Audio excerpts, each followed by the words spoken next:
그 남자의 거칠지만 따뜻한 손끝이 제 목덜미에 닿았을 때 저도 모르게 몸이 움찔했습니다. 춥지도 않은데 오랜만에 누군가의 손길이 스며든 순간 제 몸이 그리고 마음이 흔들렸습니다. 그의 손이 어깨를 지나 등을 따라 내려가고 허리 바로 위에서 멈췄을 때 숨이 짧아지고 심장은 불규칙하게 뛰고 피부는 꿈틀거리듯 깨어났습니다. 향기로운 오일 냄새와 잔잔한 음악 사이로 수십 년 전 묻어두었던 감정이 스멀스멀 올라왔습니다. 그 순간 깨달았습니다. 나도 여자로서 아직 살아있구나. 혹시 당신도 사랑과 욕망은 젊은 날에만 존재한다고 믿고 계셨나요? 제 이야기를 들으신다면 아마 생각이 바뀌실지도 모릅니다. 지금부터 조용히 살아가던 58살 한 여인의 이야기를 시작하려 합니다. 이 영상이 마음에 와닿으셨다면 좋아요와 구독 버튼을 눌러주시고 저희 황혼일기 채널과 함께 중년의 감성 이야기를 나눠주세요. 저는 윤정숙입니다. 58살. 이혼한 지 12년이 지났습니다. 그 이혼은 조용했고 눈물도 없었습니다. 우린 마치 길을 잠깐 함께 걷다가 각자의 방향으로 돌아서는 지나가는 사람처럼 그렇게 헤어졌습니다. 딸 지은이는 결혼 후 미국으로 떠났고 저는 작은 시골 마을에 남아 혼자 이 오래된 집을 지키고 있습니다. 꽃가게를 열고 하루하루 꽃을 만지며 조용히 살아가고 있습니다. 이제 외로움은 낯설지 않습니다. 혼자 밥을 먹고 혼자 자고 혼자 생각하며 스스로에게 말을 거는 시간이 익숙해졌습니다. 여자로서의 감정은 오래전에 잠들었고 이제는 깨우려 하지도 않았습니다. 하지만 단 한 번의 손길이 그 모든 것을 흔들기 시작했습니다. 어떤 날은요, 몸보다 마음이 더 지쳐서 무너지고 싶을 때가 있습니다. 언제부터였는지 기억도 나지 않습니다. 하루의 끝, 허리 통증이 은근히 시작되더니 점점 밤새 잠을 설치게 만들 만큼 심해졌습니다. 그런데 이상하게도 제게 더 힘들었던 건 아픈 허리가 아니라 밤마다 옆자리가 텅 빈 그 외로움이었습니다. 차가운 방, 차가운 침대, 그리고 점점 식어가는 저 자신. 어느 날 단골 손님 한 분이 꽃다발을 고르다 말고 저를 빤히 보시더니 조용히 말씀하셨습니다. 요즘 더 마르신 것 같아요. 허리 아직 아프세요? 제가 아는 마사지 가게 있는데 아주 괜찮아요. 주인장이 조용하고 손도 참 조심스러워요. 처음엔 고개를 저었습니다. 낯선 사람에게 몸을 맡기는 일이 꺼려졌고 무엇보다 오랜 시간 잊고 있던 여자라는 제 모습이 부끄러웠습니다. 하지만 그날 밤 옆으로 눕지도 못할 정도로 아프고 잠도 못 이루던 끝에 결국 그녀가 남기고 간 명함을 들고 조심스럽게 전화를 걸었습니다. 마사지 샵은 조용한 골목 안에 있었습니다. 떨어지는 낙엽 소리까지 들릴 만큼 고요한 그 골목에서 저는 한참을 망설이다가 조심스럽게 문을 밀었습니다. 은은한 아로마 향이 공기 중에 퍼졌고 그 순간 누군가의 품에 안긴 듯한 기분이 들었습니다. 잔잔한 클래식 음악이 흘러나오고 제 발걸음도 점점 가벼워졌습니다. 그때 안쪽에서 한 남자가 나왔습니다.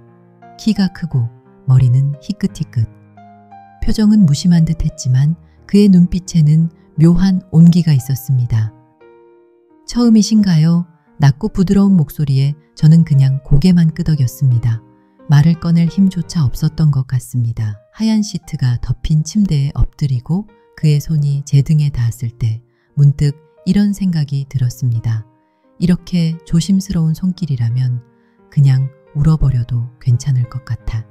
아픈 게 아니라 너무 오래도록 아무 손길 없이 살아온 제 몸이 드디어 누군가에게 존재한다고 말하는 듯 했기 때문입니다. 저는 한 번도 상상해 본 적이 없습니다. 낯선 남자의 손길 하나가 제 몸을 이렇게 떨리게 만들 수 있다는 걸요. 그의 이름은 정혜준, 62살. 이 마사지 샵의 주인이자 조용하고 과묵한 사람이었습니다. 많이 웃지도 않고 손님에게 말을 붙이지도 않았습니다. 우리가 주고받은 말은 고작 인사 몇 마디뿐이었지만 그의 눈빛은 차갑지 않고 조용하게 따뜻했습니다. 그것만으로도 저는 이상하게 마음이 놓였습니다. 엎드려 숨을 가다듬고 있는데 그의 손이 제 어깨에 가볍게 닿았습니다. 세게도 빠르게도 아니고 마치 괜찮으세요? 라고 묻는 듯한 조심스러운 손길이었습니다. 그 순간 저는 직감했습니다.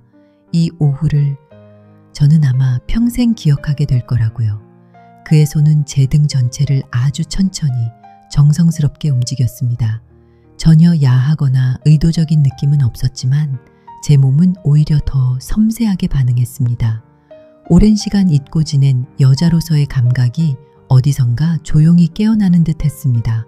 그 손길이 허리를 지날 때마다, 어깨뼈 아래에서 멈출 때마다 제 심장은 마치 오랜 기억 속 어딘가를 건드리는 듯 조여왔습니다. 눈을 감고 최대한 아무렇지 않은 척하려 했지만 솔직히 말하면 그토록 부드럽고 정중한 손길을 느낀 게 너무 오랜만이었습니다. 잔잔한 음악이 방 안에 흘렀고 공기 중에는 라벤더 향이 가볍게 떠 있었습니다. 그 따뜻한 손과 향기, 음악이 어우러져 제 몸과 마음을 어디론가 멀리 데려가는 것 같았습니다. 그날의 마사지는 단순한 시술이 아니었습니다. 어쩌면 조용한 부활이었는지도 모릅니다. 그가 제 심장 위에 손을 얹고 자세를 바꿔줄 때 저는 순간 울컥했습니다. 아프지도 않은데 왜 그리 눈물이 나던지요. 그 순간 저는 느꼈습니다. 아직도 누군가의 손길에 설렐 수 있구나. 그가 제 등에 마사지를 끝내고 어깨 쪽으로 손을 옮기기 시작했을 때 저는 애써 마음을 다잡으려 했습니다. 하지만 그의 손끝이 제 목덜미에 닿는 순간 전신에 전기가 흐르듯 떨림이 퍼졌습니다. 어디선가 은은한 향기가 스쳤습니다. 아로마 오일의 향인지 그의 채취인지 모르겠지만 그 향기 하나로 저는 어느 순간 먼 기억 속으로 끌려갔습니다. 아주 오래전 겨울 아침이었습니다. 그날 제 전 남편이 부엌에서 조용히 제 뒤로 와 앉고 차가운 공기 속에서 제 목덜미에 따뜻한 입맞춤을 했던 순간이 떠올랐습니다. 그의 숨결도 살갗도 따뜻했던 그 느낌이 생생하게 되살아났습니다. 왜 이렇게 생생하게 기억나는 걸까요? 아마도 저는 너무 오랫동안 그 감정을 조용히 꾹꾹 눌러 담아온 모양입니다. 잊은 줄 알았지만 사실은 먼지처럼 쌓여 있다가 누군가의 손길 하나에 와르르 무너져 버린 것 뿐이었습니다. 목이 메어왔습니다. 눈이 뜨거워졌습니다. 그가 제 목 근처를 조심스럽게 누르고 있을 때 저는 고개를 베개 쪽으로 돌리고 눈물을 참으려 했습니다. 하지만 너무도 선명했습니다. 저는 기억하고 있었습니다. 아직도 감정을 느끼고 아파하고 그리워할 수 있는 사람이라는 걸요. 그동안 저는 스스로에게 감정을 허락하지 않았습니다. 잊으려 했던 게 아니라 다시 그 시절을 그리워하게 될까봐 두려웠던 것이었습니다. 그런데 그날 낯선 남자의 손길 하나가 저를 너무도 쉽게 무너뜨렸습니다. 어두운 방 안에서 그의 얼굴은 또렷이 보이지 않았지만 그 순간 이후 제 안에 무언가가 조용히 금이 가기 시작했습니다. 저는 아무 말 없이 마사지 샵을 나섰습니다. 발걸음이 땅에 닿는 느낌조차 낯설게 느껴졌습니다. 떠날 때 저는 그에게 미소를 지었습니다. 그저 예의상 짓는 가벼운 웃음이었지만 제 가슴 속에서는 아직도 알 수 없는 떨림이 이어지고 있었습니다. 그저 한 번의 손길이었습니다. 달콤한 말도 없었고 뜨거운 눈빛도 없었으며 무슨 약속이 오간 것도 아니었습니다. 그런데도 왜 저는 마치 다시 여자로서 살아난 듯한 기분이 들었을까요? 예전에 저는 아내였고 엄마였으며 누군가의 여인이기도 했습니다. 하지만 지난 10년 넘는 시간 동안 저는 단지 버티는 사람이었습니다. 습관대로 살고 외로움을 삼키며 천천히 늙어가는 존재일 뿐이었습니다. 그런 제게 아무 의도도 없었던 따뜻한 손길 하나가 너무 큰 파장을 일으켰습니다. 그날 밤 침대에 누워 천장을 바라보았습니다. 불 꺼진 방, 조용한 공기 속에 제 숨소리만 또렷하게 들렸습니다. 오른쪽으로 누웠다가 다시 왼쪽으로 돌아 눕고 허리는 아직도 오일 덕분에 따뜻했고 머릿속은 복잡하게 얽혀 있었습니다. 그때 이유도 모른 채 눈물이 한 방울 조용히 베개 위로 떨어졌습니다. 아픈 것도 아니었고 외로워서도 아니었습니다. 그저 오랫동안 죽은 줄만 알았던 감정이 다시 살아나고 있다는 걸 느꼈기 때문입니다. 얼어붙은 땅을 뚫고 나오는 작은 새싹처럼 섬세하고 여린 그 감정이 다시 고개를 들고 있었습니다. 누군가에게 진심을 구걸하지 않아도 그저 조심스럽고 따뜻한 손길 하나만으로도 저는 존재한다는 걸 느낄 수 있었습니다. 그날 밤 저는 깨달았습니다. 저는 여전히 여기 있고 여전히 여자로서 살아 있었습니다. 앞으로 어떤 일이 기다리고 있을지는 모르겠습니다. 하지만 그날 밤 저는 더 이상 시장 골목을 외롭게 걷는 그림자가 아니었습니다. 저는 저 자신이었고 가슴 깊은 곳에 작은 금이 간 사람으로서 그 손길 하나에 조용히 무너지고 있었습니다. 처음엔 스스로에게 말했습니다. 이번 한 번만 가자고요. 하지만 일주일이 지나자 저는 다시 그곳으로 발길을 옮겼습니다. 이번엔 허리가 여전히 아프다는 이유로요. 그 다음 주엔 불면증 때문이라고 했고 그 다음엔 꽃꽂이를 오래 해서 목이 삐끗했다고 했습니다. 그렇게 이유를 만들다 보니 어느 순간부턴 굳이 이유가 필요하지 않았습니다. 그냥 그 사람을 다시 보고 싶었습니다. 정혜준 씨는 여전히 조용하고 차분했습니다. 말을 많이 하지도 않고 특별히 다정한 것도 없었습니다. 그런데 그 조용함 속에서 저는 이상할 정도로 마음이 편안해졌습니다. 누구도 제게 말을 강요하지 않았고 누구도 저를 늦은 나이에 괜한 감정을 꿈꾸는 사람으로 보지 않았습니다. 그는 단지 그 자리에 있어 주었고 저는 왜 그런지 모르지만 그 존재만으로도 마음이 안정되었습니다. 가끔은 단지 대기실에 잠시 앉아 있다가 다음 주에 예약하려고요 라는 핑계를 대며 돌아선 적도 있습니다. 저 스스로도 우습다고 생각했지만 그렇게 하지 않으면 안 될 만큼 제 마음은 이미 그 사람의 존재에 익숙해지고 있었던 겁니다. 몸이 아니라 제 마음이 먼저 그의 곁에 기대기 시작한 것이지요. 저는 늘 생각해 왔습니다. 쉰을 넘긴 여자, 머리에 흰머리도 슬슬 보이고 주름도 가려지지 않는 나이에 설렘 같은 건 사치라고요. 하지만 그 방에서 흘러나오는 잔잔한 음악, 은은한 아로마 향기, 그리고 단정한 셔츠를 입고 조용히 걸어 나오는 그 사람의 모습만으로도 제 마음은 이상할 만큼 부드러워졌습니다. 이 감정을 사랑이라 부르지는 않겠습니다. 다만 어떤 날은요, 그 사람을 다시 볼 수 있다는 사실 하나만으로도 제 심장은 조금 다른 박자로 뛰었습니다. 어떤 사람은 말이 없어도 그 침묵 속에서 더 가까이 다가가고 싶어지는 사람이 있습니다. 정혜준 씨가 바로 그런 사람이었습니다. 그의 마사지 샵을 수차례 찾아갔지만 그는 자신의 이야기를 단 한 번도 먼저 꺼낸 적이 없었습니다.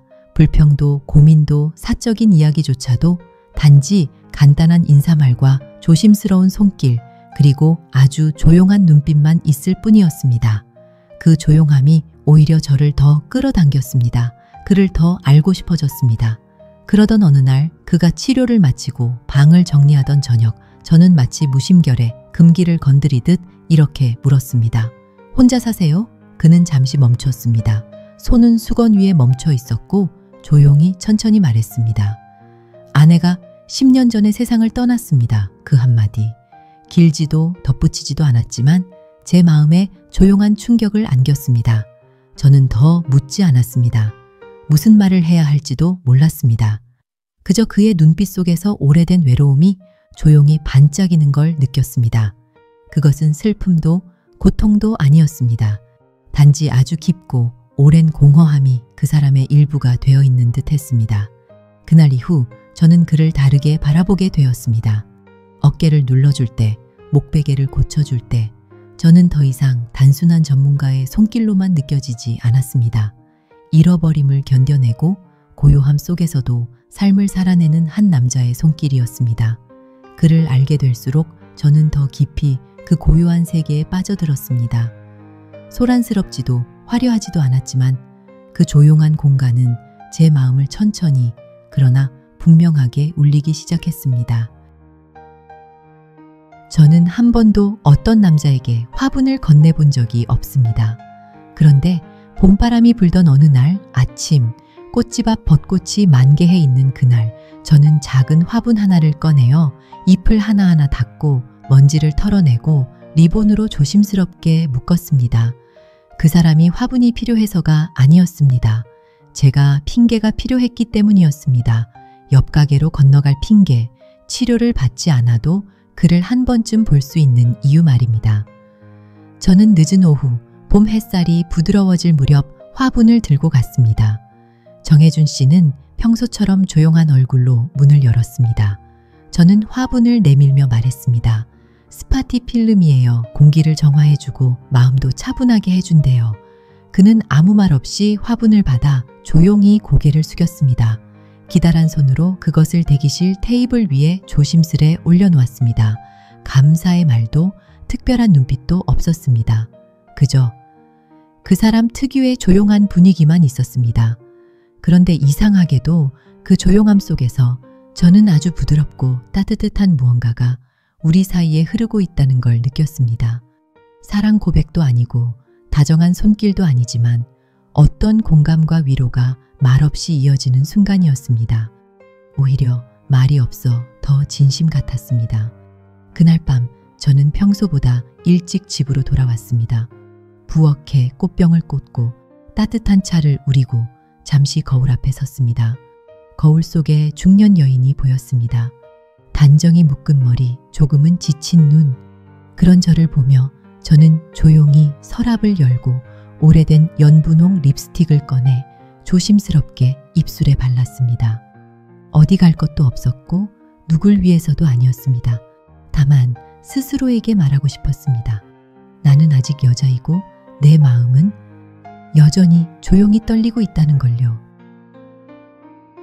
가끔은 우리를 가장 아프게 하는 사람이 우리가 가장 사랑하는 사람이기도 합니다. 혜준 씨에게 화분을 건넨 며칠 뒤 미국에 있는 딸 지은이에게서 전화가 왔습니다. 예전처럼 빠르고 현실적인 목소리였습니다. 건강 상태를 짧게 물은 후 보험 이야기, 생활비 이야기로 대화는 곧 전환되었습니다. 저는 늘 그렇듯 응, 엄마 괜찮아 라는 말만 반복했습니다. 지은이와 저 태평양을 사이에 두고 있지만 마음의 거리도 그보다 더 멀게만 느껴졌습니다. 통화가 끝나가던 무렵 저도 모르게 말해버렸습니다. 요즘 엄마한테 잘해주는 좋은 분이 계셔. 전화기 너머로 짧은 정적이 흘렀고 지은이는 조용하지만 단호한 목소리로 말했습니다. 엄마, 그런 생각은 이제 그만하세요. 그런 나이에 무슨... 그 말은 칼처럼 날카롭고 단호했습니다. 소리를 지른 것도 아니었고 무례한 말도 아니었지만 제 가슴엔 조용히 깊은 상처로 남았습니다. 저는 조용히 대답했습니다. 그래, 엄마가 괜한 말을 했네. 저는 지은이를 원망하지 않았습니다. 딸의 입장에서 엄마는 그저 조용히 안정되게 살아가야 하는 존재일 테니까요.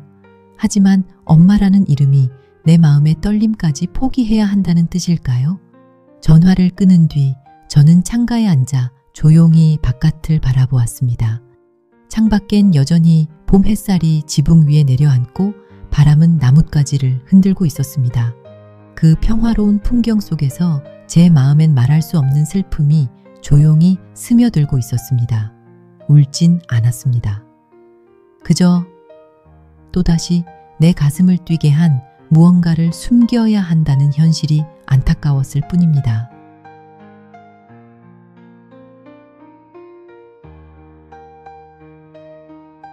그날 봄비는 조용히 내렸습니다.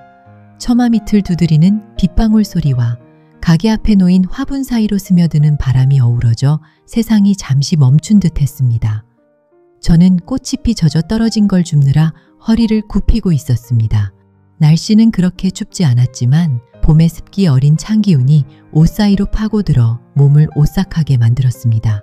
그때 제 어깨에 무엇인가 따뜻하고 부드러운 것이 덮였습니다. 깜짝 놀라 뒤를 돌아보니 그 사람이 서 있었습니다. 정혜준 씨는 우산도 없이 젖은 셔츠를 입고 조용히 서 있었고 아무 말 없이 자신의 외투를 제 어깨에 살포시 걸쳐 주었습니다. 저는 그 자리에서 멈춰 섰습니다. 그 순간이 너무 낯설고도 이상하리만치 익숙하게 느껴졌습니다. 외투를 통해 전해지는 온기 속에서 제 심장이 조용히 떨리기 시작했습니다. 우리는 아무 말도 하지 않았습니다. 인사도 설명도 없었습니다. 하지만 그 고요한 순간 속엔 무언가 아주 깊은 감정이 오갔습니다. 제가 고개를 들어 그를 바라보자 그의 시선도 조용히 제게 머물렀습니다.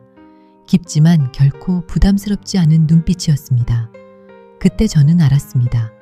내 마음이 더 이상 닫혀있지 않다는 걸요. 좋아합니다 라는 말도 보고 싶어요 라는 고백도 없었지만 그 외투 한 장이면 충분했습니다.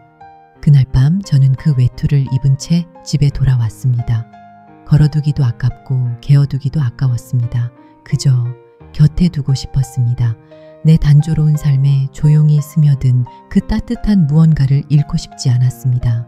한때는 사랑이란 이 나이에 더는 찾아오지 않는 감정이라 여겼습니다. 하지만 그날 잔잔한 봄비와 함께 찾아온 그 따뜻한 순간 덕분에 저는 다시 마음을 열 수 있었습니다. 이번에는 부끄럽지도 않았습니다. 그날 봄비가 내린 이후 정혜준 씨와 저 사이엔 작지만 분명한 변화가 생겼습니다. 우리는 우리라는 이름을 붙이지 않았고 서로의 감정을 말로 표현하지도 않았습니다. 그런데 어느새 해가 지면 그는 꽃집으로 조용히 찾아왔습니다. 때론 도시락을 들고 오기도 했고 때론 그냥 말없이 차 한 잔을 함께 마시러 왔습니다.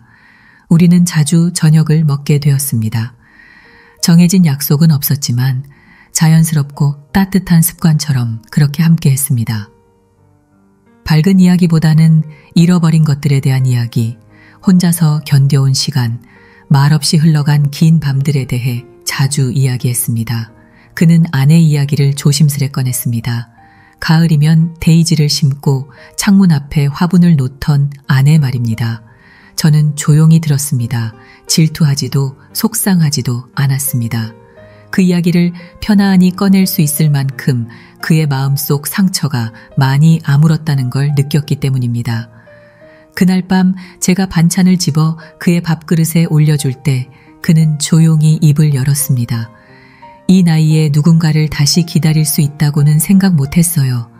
근데 당신 덕분에 그게 가능하다는 걸 알게 됐어요.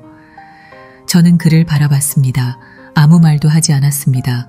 눈물이 고였습니다. 그 말이 제 마음 가장 깊은 곳을 건드렸기 때문입니다. 나는 과연 다시 사랑받을 수 있는 사람일까? 그 질문에 대한 답을 그는 말없이 안겨주고 있었습니다. 저는 조용히 고개를 끄덕였습니다. 말보다 더 따뜻하고 더 깊은 감정이 서로를 감싸는 순간이었습니다. 그날 봄비 내리던 저녁이 벌써 1년 전 일입니다. 어깨 위에 덮인 외투의 따뜻함은 그날의 순간을 넘어서 이제는 제 일상 속 따뜻한 온기로 자리 잡았습니다. 정혜준 씨는 마사지샵을 정리했습니다. 그는 조용히 말했습니다.